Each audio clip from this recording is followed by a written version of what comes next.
राज्य का अध्ययन करना है, इसमें बिहार राज्य और राज्यों की श्रृंखलाओं में बिहार राज्य आज आप पढ़ेंगे और अधिकांश राज्यों का अध्ययन आप कर चुके हैं। तो सबसे पहले बिहार की जो स्थिति है वो भारत के संदर्भ में क्या है, तो भारत के संदर्भ में आप इसको जब देखेंगे तो ये पाते हैं कि बिहार उत्तर प्रदेश के पूरब में स्थित है, पश्चिम बंगाल के पश्चिम में स्थित है, बिहार के उत्तर में नेपाल है और बिहार से अलग हुआ राज्य 15 नवंबर सन 2000 को झारखंड है। तो इस तरह से इसकी एक लोकेशन क्लियर हो गई कि भारतवर्ष में बिहार की लोकेशन क्या है और इसकी सीमा से संबंधित जो प्रश्न आपका बना वो भी क्लियर हो गया कि उत्तर में नेपाल है और दक्षिण में झारखंड है, पूर्व में पश्चिम बंगाल है, पश्चिम में उत्तर प्रदेश। अब शब्द यहाँ पर है संस्कृत शब्द बिहार और बिहार अपभ्रंश में फिर बिहार लिखा गया है और बिहार का अर्थ है बौद्ध मठ।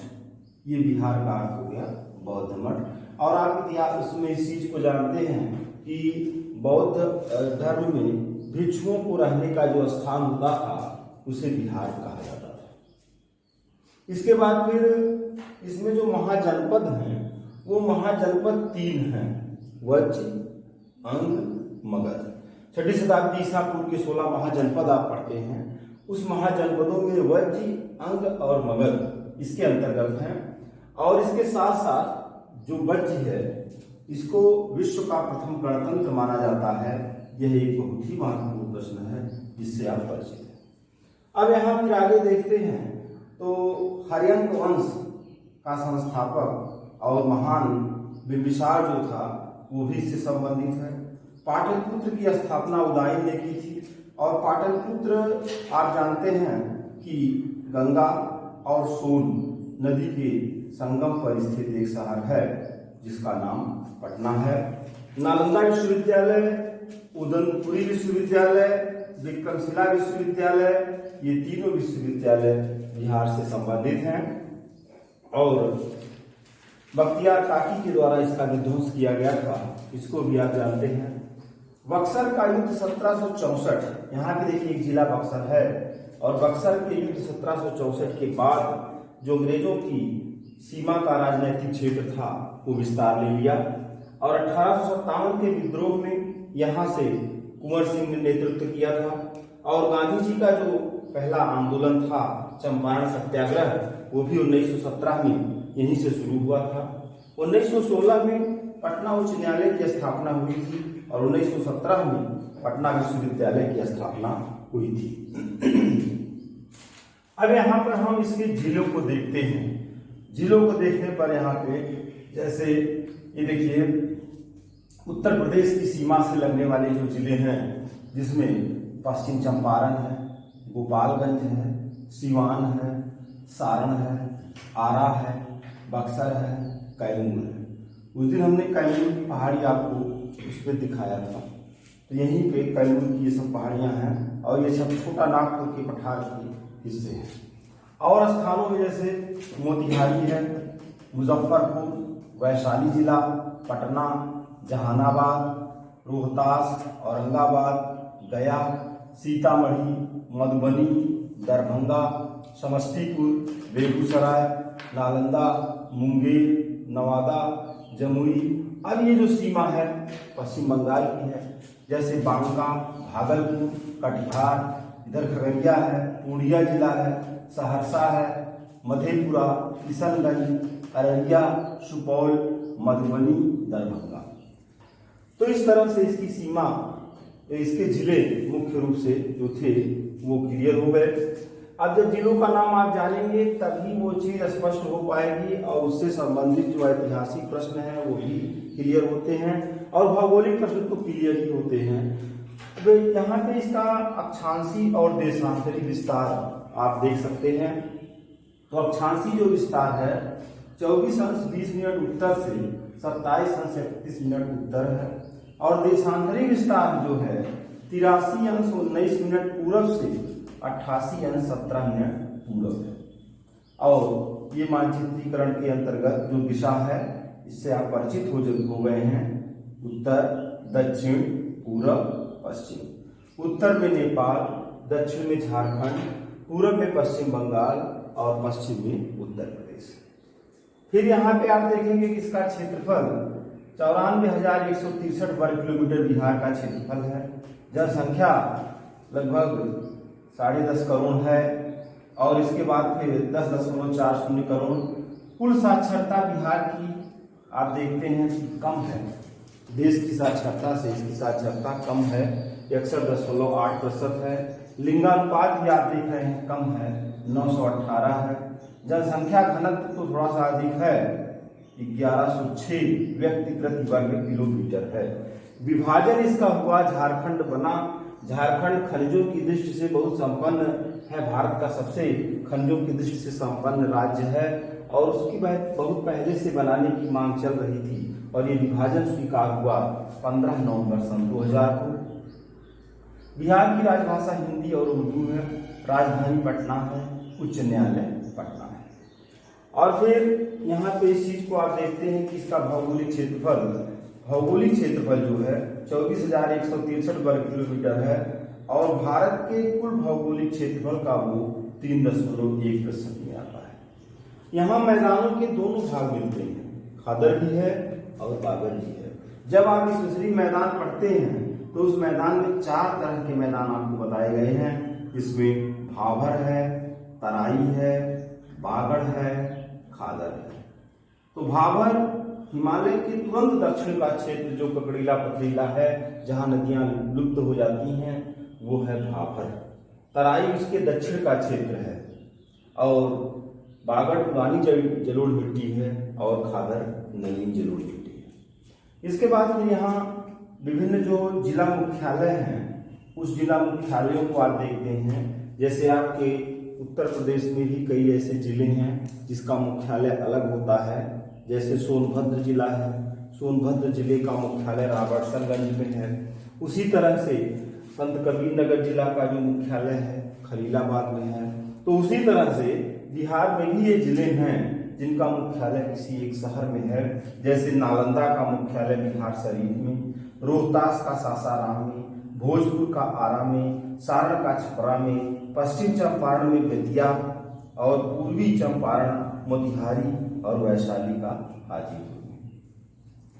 फिर आप यहाँ पे देखेंगे राज्य के खनिज उत्पादक क्षेत्रों में, अर्थात राज्य में कौन कौन से खनिज पाए जाते हैं। तो खनिजों में जैसे टिन है गया में, अभ्रक गया और मुंगेर, पायराइट्स रोहतास, गंधक अंजोर, एस्बेस्टस मुंगेर, बॉक्साइट मुंगेर और मुंगेर में भी और औरंगाबाद में भी, लिथियम गया में, डोलोमाइट गया है। प्रमुख खाद्यान्नों में धान है, मकई है, गेहूं है, दलहन है, गन्ना और आलू है।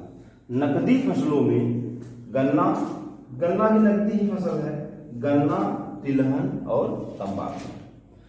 इसके बाद हम चलते हैं प्रमुख पर्यटक स्थलों में।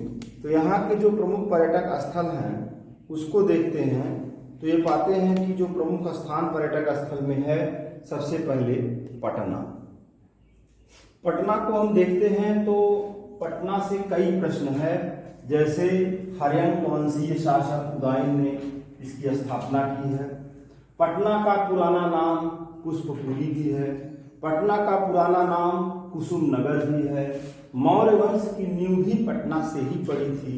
इसके साथ साथ जो है मेगस्थनीज, जो कि चंद्रगुप्त मौर्य के समय में भारत आया था, उसने भी मेगस्थनीज के द्वारा पाटलिपुत्र का वर्णन किया गया है। यहाँ पे हर मंदिर है, नेहरू तारा मंडल है, खुदा बख्श खां पुस्तकालय है और पटना संग्रहालय है।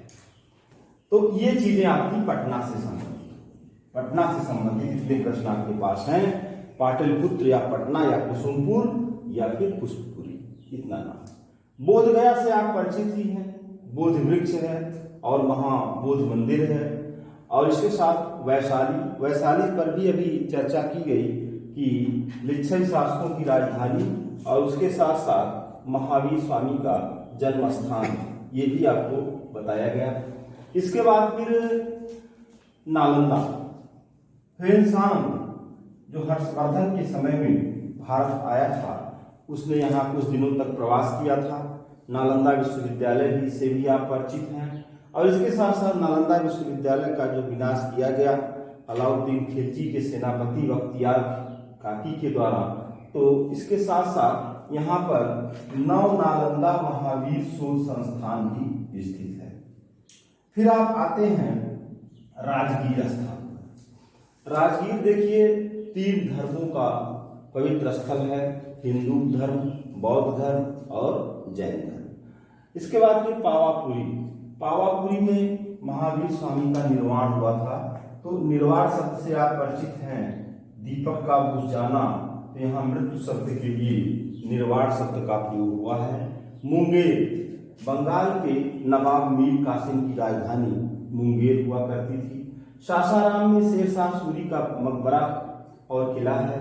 बिहार शरीफ मुस्लिम संस्कृति का केंद्र, मुस्लिम संत पीर मखदूम शाह शरीफुद्दीन का मकबरा है। सोनपुर, गंगा के किनारे स्थित एक शहर है सोनपुर, जहाँ पशुओं का सबसे बड़ा मेला भारत में लगता है। और कुछ पहाड़ियां हैं जो बिहार की, जिसमें शिवालिक के हिस्से हैं, उत्तर के हिस्से इसके शिवालिक के ही हैं। और नेपाल से जो की सीमा लगती है तो शिवालिक हिमालय इसके अंतर्गत है सम्मिलित। बिहार शरीफ की पहाड़ियां हैं और रामनगर झूम की पहाड़ियां हैं। इसके बाद बिहार की कुछ विभूतियां जो बिहार के महापुरुष हुए हैं, जिनसे कभी कभी प्रश्न पूछा जाता है, उनको कुछ उपाधियां दी गई हैं, जैसे डॉक्टर राजेंद्र प्रसाद।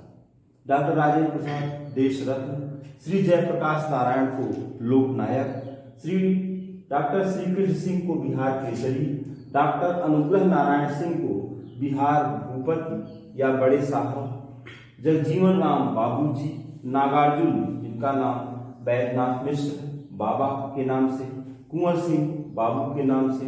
अब यहाँ पे देखिए बरौनी, ये महत्वपूर्ण प्रश्न बरौनी वाला है। अब जैसे बरौनी है और उत्तर प्रदेश में मथुरा है, तो बरौनी तेल शोधनशाला है, उसी तरह से मथुरा में भी है। भागलपुर में विक्रमशिला विश्वविद्यालय है। समस्तीपुर तंबाकू उत्पादन क्षेत्र है। बेगूसराय में कावल झील, पश्चिम बिहार और नौलखा मंदिर है। सोनपुर गंगा और गंडक के संगम पर स्थित है। और कैमूर की पहाड़ी जो है ये छोटा नागपुर के पठार का हिस्सा है। राष्ट्रीय पार्क में यहाँ वाल्मीकि है, जिसकी स्थापना 1989 में हुई है।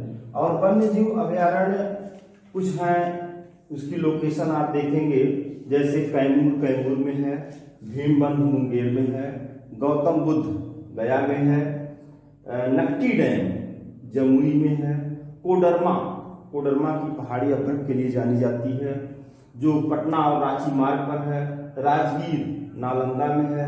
उदयपुर पश्चिम चंपारण में है। विक्रमशिला गैंगटिक डॉल्फिन भागलपुर में है। यहाँ की जो नदियां हैं, बिहार की जो नदियां हैं, उस नदियों को दो भागों में आप बांट सकते हैं। एक गंगा की उत्तर की नदी और दूसरी गंगा के दक्षिण की नदी। गंगा के उत्तर की नदियों में गंडक है, बूढ़ी गंडक है, घाघरा है, कोसी है, बागमती है। कोसी दो बार लिख दिया गया है।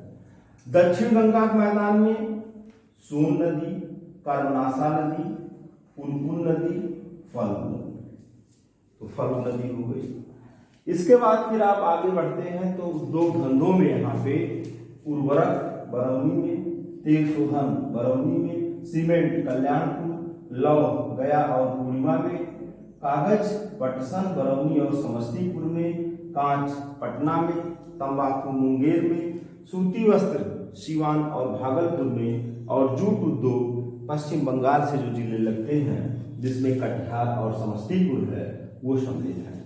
फिर यहाँ पर देखिए एक नदियों से परिचय कराया गया है। जैसे ये गंगा नदी है, तो गंगा नदी से उत्तर मतलब गंगा की वामवर्ती सहायक नदियों में जो बिहार में मिलती हैं, उसमें जो आपके बगल से नदी प्रवाहित हो रही है, घाघरा, फिर आगे गंडक, इन नदियों का गंगा नदी तंत्र में विस्तृत अध्ययन आपको कराया गया है। उसको आप देखेंगे तो घाघरा है, गंडक है, बूढ़ी गंडक है जिसकी एक सहायक बागमती है, और कोसी है। और दक्षिण से नदी सोन है, जो कि अमरकंटक पहाड़ी से निकलती है, और सोन की एक नदी रिहंद है।